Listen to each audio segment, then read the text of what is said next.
Olá!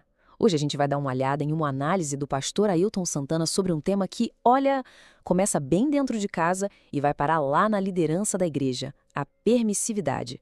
Vamos tentar entender como ele conecta uma coisa na outra. E tudo começa com essa pergunta, que é bem direta.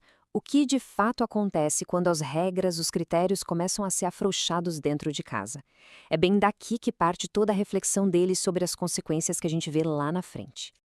Então, para começar, vamos entender o que o autor chama de ideologia da permissividade. É a peça central que sustenta toda a análise dele sobre a família e depois sobre a igreja.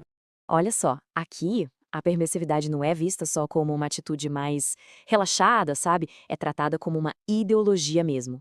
O pastor descreve ela como uma ferramenta usada de propósito para enfraquecer a estrutura da família, que, na visão dele, é a base de tudo, é o que sustenta a igreja. E para deixar isso bem claro, o autor usa um exemplo prático, bem direto ao ponto. A situação é a seguinte: duas filhas, já moças, se trocando na frente do pai. Isso mostra como um comportamento, quando vira normal, pode quebrar barreiras de pudor, de respeito, e o ponto-chave está na justificativa delas. Ué, ele fazia o mesmo. E essa é a conclusão que o pastor tira desse exemplo. Para ele, não tem mistério nenhum em como comportamentos ruins se espalham. É basicamente um ciclo. Alguém faz, o outro repete, justifica, e isso vai se alimentando dentro da própria família.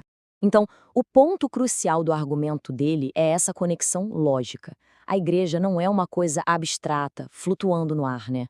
Ela é feita de gente, de indivíduos que vêm de famílias. Sendo assim, os problemas que começam ali, no núcleo familiar, não ficam presos em casa. Uma hora eles aparecem na comunidade da igreja. Vamos avançar um pouco e ver como essa ideia de permissividade aparece de um jeito ainda mais claro no que o autor define como um lar sem critérios.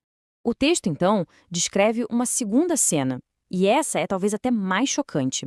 É uma criança de 5 anos agredindo a própria mãe com um galho de árvore. A imagem é forte, né? A mãe tendo que se defender enquanto a criança continua o ataque. Isso é usado para mostrar o colapso total da autoridade e do respeito. É uma inversão completa da ordem que se espera numa família.